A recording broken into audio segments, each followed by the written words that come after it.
বন্ধুরা নমস্কার।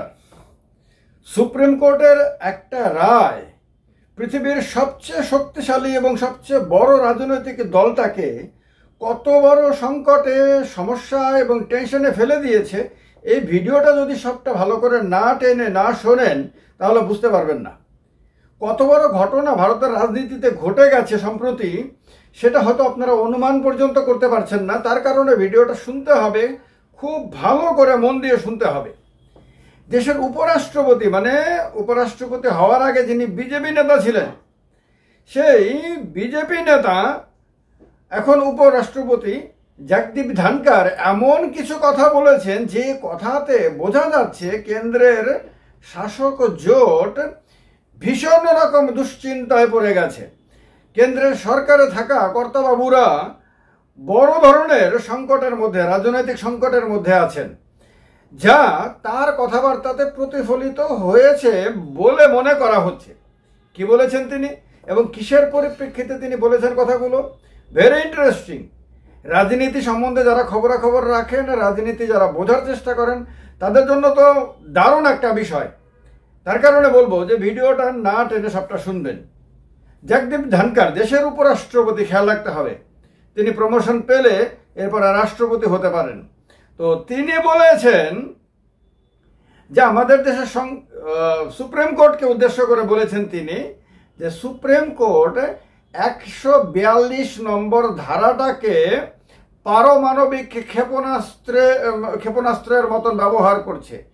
পারমাণবিক ক্ষেপণাস্ত্র মানে অ্যাটমিক মিসাইলের মতন ব্যবহার করছে 142 সেকশনকে, আর্টিকেল 142কে সুপ্রিম কোর্ট।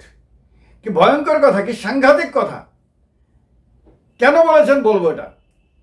তিনি বলেছেন এই মানে এটা আপনাদের জানার জন্য যে এই যে আর্টিকেল 142, এই ধারায় দেশের সংবিধান সুপ্রিম কোর্টকে বিশেষ ক্ষমতা দিয়েছে।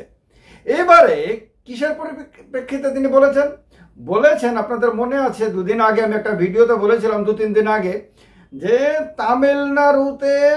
তামিলনাড়ুর বিধানসভাতে পাশ হওয়া 10টি বিলকে সে রাজ্যের রাজ্যপাল RN রেড্ডি এবং দেশের রাষ্ট্রপতি দ্রৌপদী মুর্মু তারা দীর্ঘদিন ধরে আটকে রেখেছিলেন, বিলগুলোকে পাস দিচ্ছিলেন না। তার ফলে আপনার তামিলনাড়ুর DMK এর সরকার, মানে MK স্ট্যালিন মুখ্যমন্ত্রী, তার নেতৃত্বাধীন সরকার সুপ্রিম কোর্টে যায়, মামলা করে এবং অভিযোগ জানায় যে বিধানসভাতে বিল পাস হওয়া বিল তারা আইনে পরিণত হতে দিচ্ছে না, তারা আটকে রাখছেন এবং দীর্ঘদিন ধরে আটকে রাখছেন এবং বিলকে দ্বিতীয়বার বিধানসভাতে পাশ করানো সত্ত্বেও তারা রেসপন্ড করছেন না।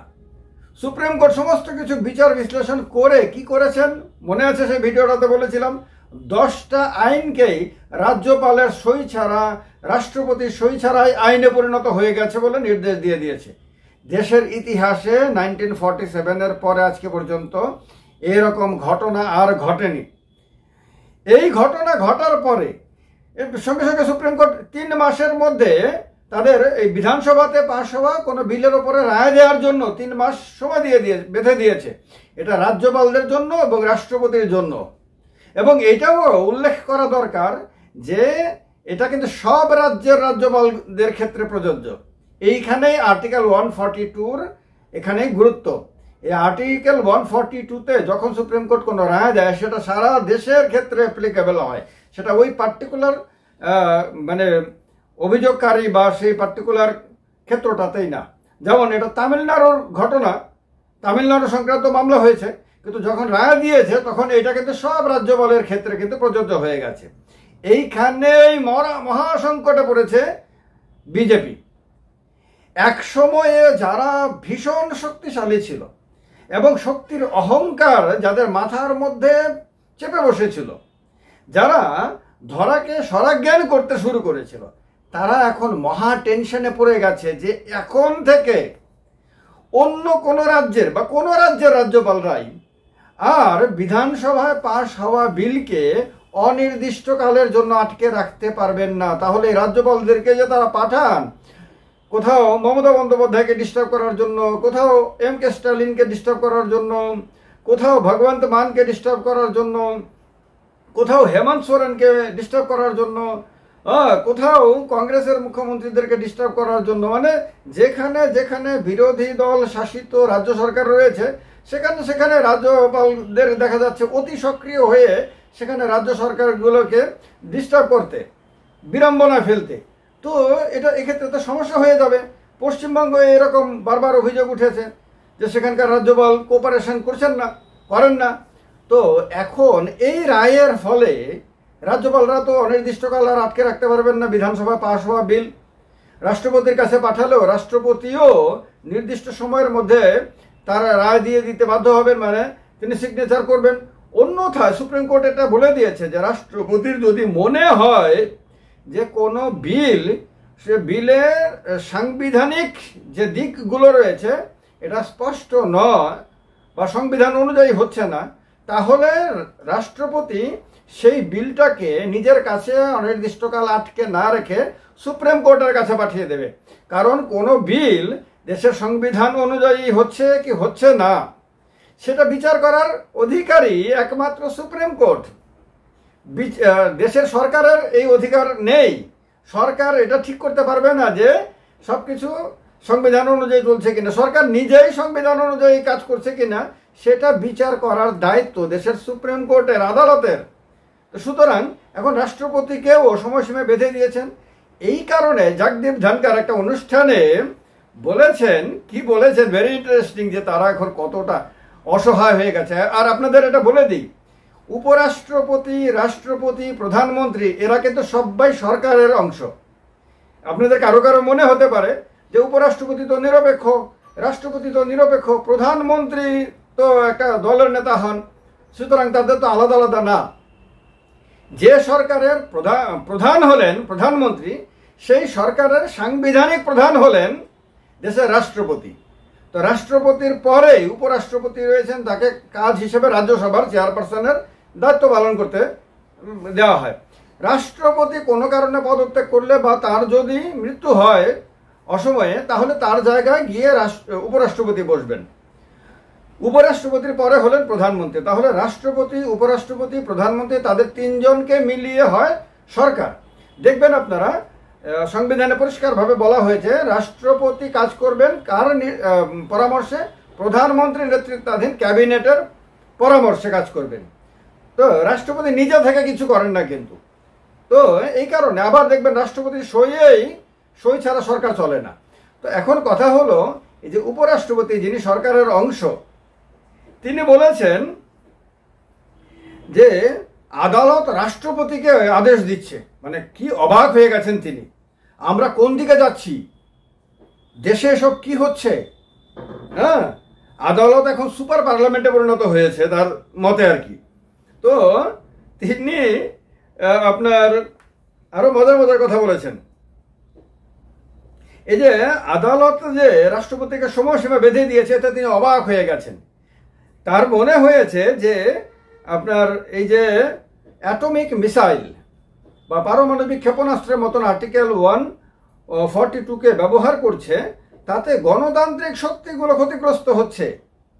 এতদিন তার এই কথাগুলো মনে পড়েনি। যখন বিরোধী দলের সাংসদদেরকে, বিরাট সংখ্যক সাংসদদেরকে সংসদ থেকে বের করে দেওয়া হয়েছিল, বহিষ্কার করা হয়েছিল, তার তখন মনে হয়নি এই কথাগুলো। যখন সংসদে একরকম আলোচনা ছাড়াই একের পর এক বিল পাশ করানো হচ্ছিল শুধুমাত্র সংখ্যাগরিষ্ঠতার জোরে, তার তখন এই কথাগুলো মনে হয়নি যখন কোনো রাজ্যের নির্বাচিত সরকারের মুখ্যমন্ত্রীকে ইডি অ্যারেস্ট করে জেলে ঢুকিয়ে দিচ্ছে।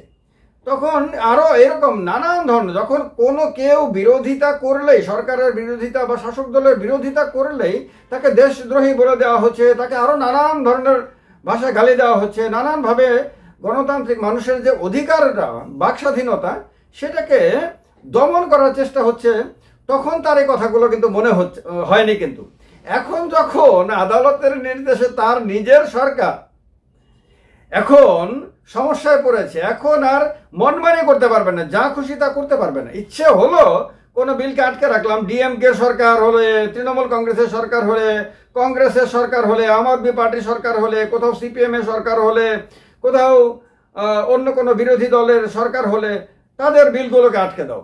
আর যেখানে বিজেপি নেতৃত্বাধীন সরকার রয়েছে সেখানে চুপ করে বসে থাকো, একেবারে টু শব্দটি করবে না সেখানে। অর্থাৎ সেখানকার রাজ্যপাল মানে তার যেন মানে বাক স্বাধীনতাই নাই, তার যেন কোনো কাজকর্মই নাই। আর বিরোধী দলগুলো যেখানে সরকারে আছে সেখানে রাজ্যপালকে 24 ঘন্টা রাজ্যপালকে সক্রিয় থাকতে দেখা যায়। তো এই যে পক্ষপাতিত্ব, এই যে পক্ষপাত দুষ্ট মানসিকতা, এই মানসিকতা নিয়ে যখন গত 10টা বছর দেশে শাসন ক্ষমতা চালানো হয়েছিল, যখন তারা প্রত্যেকটা সময় মনে রেখেছে, তাদের মনে প্রাণে ভরেছিল যে তারা বিরাট শক্তিশালী, তারা পৃথিবীর সবচেয়ে শক্তিশালী দলের নেতা, পৃথিবীতে বিরাট বিরাট মাপের নেতারা তাদের দলে রয়েছেন এবং তাদেরকে কেউ কোনোদিন হারানোর ক্ষমতা রাখবে না, তারা যা খুশি তা করবেন, কেউ কথা বলার সুযোগ পাবেন না, কথা বললেই তাকে দেশদ্রোহী বলে দেওয়া হবে, গাদ্দার বলে দেওয়া হবে, আরও যা খুশি তা বলে দেওয়া হবে, পুলিশ দিয়ে অ্যারেস্ট করে দেওয়া হবে, ইডি সিবিআই দিয়ে তাকে ব্যতিব্যস্ত করা হবে ইত্যাদিগুলো। তখন কিন্তু ধনকর সাহেব একেবারেই কোনো শব্দ করেননি। এখন টেনশনে পড়েছেন, কারণ তামিলনাড়ুতে আমি তো ভিডিওতে বলেইছিলাম যে স্বাধীনতার পরে এই ধরনের ঘটনা আর ঘটেনি এবং এর ফলে মারাত্মক রকম সমস্যায় পড়বে শাসক দল। এখন দেখছেন তো আমার কথা মাত্র 2-3 দিন হলো মাত্র, আমার কথাগুলো আপনারা ওই ভিডিওতে শুনেছিলেন, এর মধ্যে আপনার উপরাষ্ট্রপতির বক্তব্য চলে এসেছে। এখন তিনি বলছেন দেশে এসব কি হচ্ছে, এখন দেশের মধ্যে এসব কি হচ্ছে তাকে অবাক করছে। তো তিনি যখন পশ্চিমবঙ্গের রাজ্যপাল ছিলেন তখন তিনি কি করেছিলেন সেটা একবারও তার মনের মধ্যে কিন্তু ভেসে উঠছে না। তো যাই হোক, এটাই গণতন্ত্রের শক্তি, এটাই আমাদের দেশের সংবিধানের শক্তি, এটাই ভারতবর্ষের শক্তি। কারণ ভারতবর্ষ দেশটা তো হঠাৎ করে গড়ে ওঠেনি, হাজার হাজার বছর ধরে লক্ষ লক্ষ মানুষের ত্যাগ তপস্যার ফলে এই দেশটা গড়ে উঠেছে। তো সুতরাং এই দেশটাতে কেউ কখনোই যদি অহংকারের দ্বারা পরিচালিত হয়ে যদি দেশটাকে শাসন করার স্বপ্ন দেখেন তাহলে তার পরিণতি এইরকম হতে বাধ্য। ভারতবর্ষের মানুষের রন্ধ্রে রন্ধ্রে গণতান্ত্রিক চেতনা রয়েছে, আর এই চেতনা এসেছে হাজার হাজার বছরের মুনি ঋষিদের তপস্যার কারণে, সাধনার কারণে। এটাকে এমনিতে হেলাফেলা করা সম্ভব না। শুধু হিন্দু ধর্ম, এই ধর্ম সেই ধর্ম বললেই কেউ ধার্মিক হয়ে যায় না, ধর্মের মালিক হয়ে যায় না, আর তার মধ্যে ধর্মীয় চেতনা মানে চলে আসে না। তো সুতরাং যারা আমাদের দেশের আসল শক্তিটাকে বুঝতে পারেননি, ধর্মের কথা সবচেয়ে বেশি তারাই বলেন, আর এই কারণেই তাদের পরিণতি এই হচ্ছে। আজকে উপরাষ্ট্রপতিকে বলতে হচ্ছে যে অ্যাটমিক মিসাইলের মতন ব্যবহার করা হচ্ছে আর্টিকেল 142-কে। আর্টিকেল 142 ছিল বলেই তো আদালত দেশের মানুষকে রক্ষা করতে পেরেছেন স্বৈরাচারিতার হাত থেকে, স্বেচ্ছাচারিতার হাত থেকে। এর থেকে শিক্ষা যদি নিতে পারে তাহলে হয়তো বিজেপির আগামী দিনে লাভ হবে। আর যদি মনে করে যে না, সুপ্রিম কোর্টের এই ক্ষমতাটাকেই কেড়ে নিতে হবে, তার জন্য পার্লামেন্টে মানে বিশেষ বিল আনতে হবে, তাহলে কিন্তু সমস্যা বাড়বে তাদের জন্য। কারণ এখন আর তারা আগের মতন শক্তিশালী না। কিন্তু যদি স্বপ্নে ঘোর হয়ে যাবে, যদি ভাবেন যে তারা এখনো আগের মতন শক্তিশালী আছেন এবং এইভাবেই চলতে থাকবে, তাহলে no, this is wrong absolutely. তারা আগের মতন শক্তিশালী না, আর আগের মতন শক্তি আর ফিরে পাবেন না। তাদের শুধু এখন শক্তি ক্ষয় হতে থাকবে, এটাই নিয়তি। আমার এই কথাগুলো মিলিয়ে নেবেন আপনারা আগামী দিনে, আমি অ্যাডভান্স বলে দিলাম মাত্র। তো যাই হোক, হয়তো আপনাদের খুব ভালো লেগেছে এই কথাগুলো, বিশেষ করে উপরাষ্ট্রপতি এখন এই ভাষায় কথা বলছেন, দারুণ লাগছে। এটা গণতন্ত্রের শক্তি তার জানান দিচ্ছে। জয় হিন্দ, বন্দে মাতরম।